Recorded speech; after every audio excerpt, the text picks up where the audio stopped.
The 2025 election is in the books. We had 31 states voting on 20,000 different offices, ballot measures, and the like. I broke it down to the 5, and yes, it's always 5, people, the 5 biggest takeaways from the night that was. And again, the biggest takeaway, I'll give you an additional 6th one, but this is really obvious. The biggest one is Democrats won across the board, right? They won every competitive race. They won Virginia governor's race by 15 points. They won the New Jersey governor's race by 13 points. Proposition 50 in California passed with 64% of the vote. I mean, it was a total wipeout for Republicans. So that's the biggest, broadest one. But let's get into them in 1 second. I just want to quickly thank people who tuned in to the live stream. Chuck Todd, myself, Jeffrey Skelly, and the good folks at Decision Desk HQ did a live stream for 5+ hours on election night 2025. It went really, really well. We had 340,000 total people across the whole night on the live stream, which is really cool and amazing. So thank you. There will be more. Thank you for participating in that one. One other quick thing, just want you to subscribe to this channel. Look, if you care about the 2025 election, you should really care about the coming 2026 election. I'm going to be all over it on this channel. I hope you subscribe because I really do think, look, I'm an independent, authentic thinker, and I think that there's real value in that. Okay, let's get to it. 5 takeaways from election night 2025. Takeaway number 1. These are in no particular order other than what I jotted down on my piece of paper. Takeaway number 1. Donald Trump lost. Period. Now, how do I know Donald Trump lost? Well, I mean, there are a lot of reasons, but one of the big ways is because even before California had been called, so even before 11 o'clock on the East Coast on Tuesday night, Donald Trump was insisting on Truth Social that he, in fact, had not lost. He, in all caps, he said, Trump wasn't on the ballot and shutdown were the 2 reasons that Republicans lost elections tonight, according to pollsters. What? According to what pollsters? What? Hey, was that a quote that he heard? Anyway, Donald Trump always overcompensates, right? So the fact that he is going out of his way to tell you that he didn't lose because he wasn't on the ballot tells you a lot of what you need to know. He has also spent the day after the election, Wednesday, November 5th, sort of blaming everyone but him, blaming congressional Republicans for the shutdown, which I will note to people is still going on. The government shutdown is now in its 36th day. It's the longest shutdown ever in American history. And I will also note that Donald Trump was a big believer in the political gain that Republicans would reap from the government shutdown. But he has now apparently reversed that position. He's calling on Senate Republicans to get rid of the legislative filibuster. That's not going to happen, but he's doing it. Again, this is a guy who loves a scapegoat. He is never going to take the blame on himself. But the truth of the matter is Donald Trump, particularly in the states where these elections are held, New Jersey, Virginia, California, New York, he's not very popular. I mean, he's not popular nationally, but he's definitely not popular in those states. Mikey Sherrill, the governor-elect in New Jersey, ran expressly against Donald Trump. Abigail Spanberger, the governor-elect in Virginia, highlighted her Republican opponent's ties to Donald Trump. The entire Prop 50 campaign in California was aimed at sending Donald Trump a message, right? It's not great that we have to change these lines, but it's a way to give Donald Trump the middle finger. People took it. So don't believe what Donald Trump says. Takeaway number 1, Donald Trump lost. And if there's a loser in an election, there's usually a winner. And there are a lot of obvious winners: Abigail Spanberger, Mikey Sherrill, Zoran Mamdani, et cetera, down the line. But I will tell you that maybe a winner you might not have thought of, but I think is really important to note, this is takeaway 2, was Gavin Newsom, the governor of California. So I made a video and talked about and wrote about this. When Newsom on August 11th, I believe was the date, announced that he was going to push for a ballot initiative on the 2025 ballot, basically less than 3 months from then, to overturn the independent commission's congressional lines so that a map could be put in place that would gain Democrats 5 seats in the House. I thought, this is sort of a risk, right? I mean, he's overriding an independent commission. He's making a very partisan move. People, tend to, when it comes to ballot initiative and referenda, they usually just vote no if they don't understand it. And if he had lost that, I think it would have been a major blow to the momentum Newsom had built in 2025. Well, he didn't lose. He won overwhelmingly. He raised over $100 million in 3 months for that effort. 93% of the money that he raised was new to Newsom world. He raised his profile. He reached more donors. And if Democrats retake the House in 2026, which I think is likely, I've thought it all along, I think it even more now, Newsom's going to get a big hunk of the credit for it. I think Newsom has emerged this year as the de facto leader of the Democratic Party nationally. Polling reflects that. You look at 2028 polling, he and Kamala Harris are sort of neck and neck. I think largely that's just because people know Harris's name. Newsom is clearly the momentum candidate there. He had another good night. That's takeaway 2. Takeaway 3.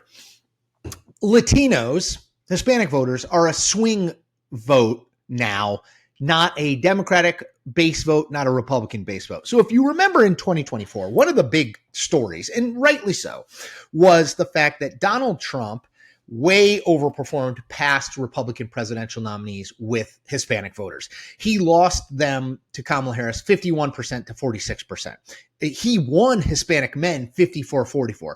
It's one of the reasons that he wound up winning. He was able to get those voters. And there was a lot of talk after the 2024 election and questions about whether the Hispanic vote had moved toward Republicans now that this, whether it was in Texas or Florida or North Carolina, was this going to be a vote that could be reliably Republican?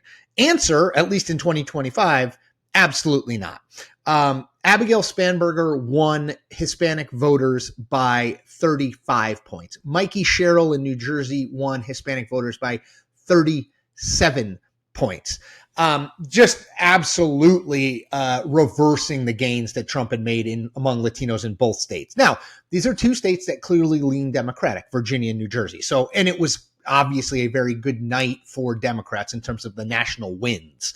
So I don't think we should draw too many conclusions, but I don't think we should now say, oh, see, now Hispanics are back to being part of the Democratic base. I think what we should say is they're clearly not the Republican base. I don't think they're part of the Democratic base either.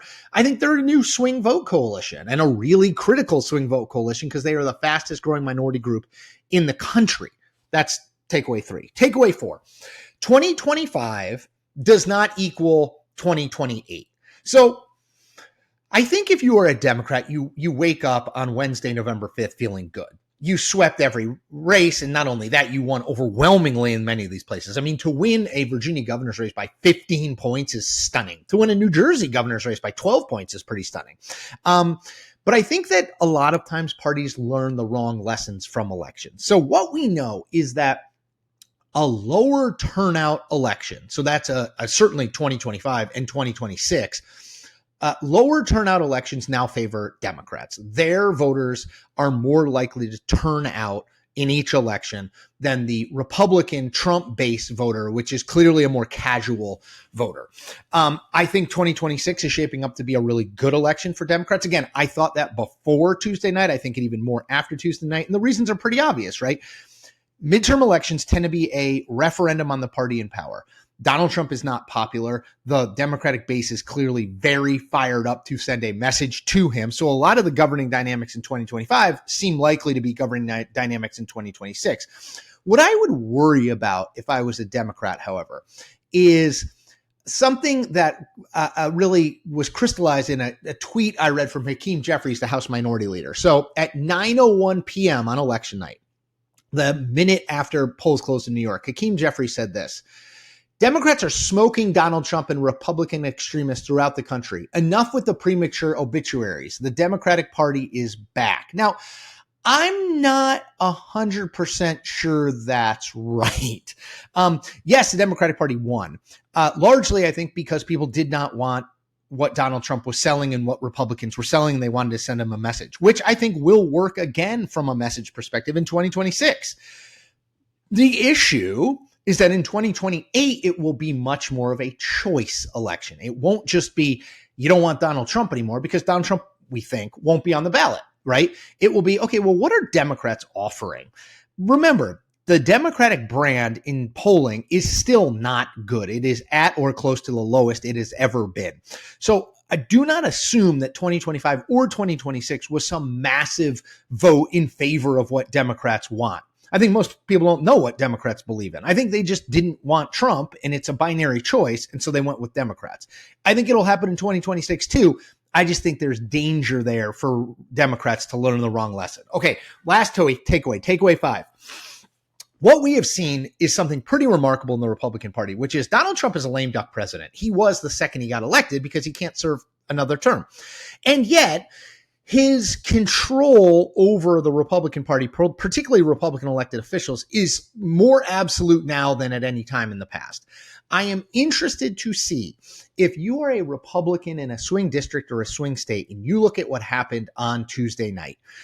Are you now saying, I've got to find a way to make clear to voters that I do not equal Donald Trump, that my version of the Republican Party is not Donald Trump's version of the Republican Party, and I need to get some distance? Will any of them do it? I continue to be sort of skeptical, candidly, but politically speaking, I think if you are going to walk, if you're a Republican in a swing district or a swing state, and you're going to walk absolutely 100% in line with Donald Trump between now and next November, you are likely to lose. I don't think he's going to get a lot more popular, and I don't think the Democratic base is going to get any more activated or any less activated about sending people who support Trump a message. So watch to see if there's some separation. With any other president not named Donald Trump, there would be, Democrat or Republican. It probably would have already happened. But will it happen now? Even baby steps, will it happen? So just to review, 5 takeaways. Takeaway 1, Donald Trump lost. Takeaway 2, Gavin Newsom won big time. Takeaway 3, Latinos are a swing voting constituency now. Takeaway 4, 2025 does not equal 2028, especially for Democrats. And takeaway 5, is there some distancing among Republicans from Donald Trump? Those are my 5 big takeaways from election night 2025. Again, if you checked out our live stream, thank you. We will be doing more of them. So if you liked it, stay tuned for more announcements. As always, I ask you to subscribe. I ask you to like and comment on this video to get my content out to people who are not already subscribers to the channel. And I ask you to be an evangelist for me. Tell a few people about what I'm building here and why you think it's important to follow me, to support me, to subscribe to me. Okay, everyone, take care.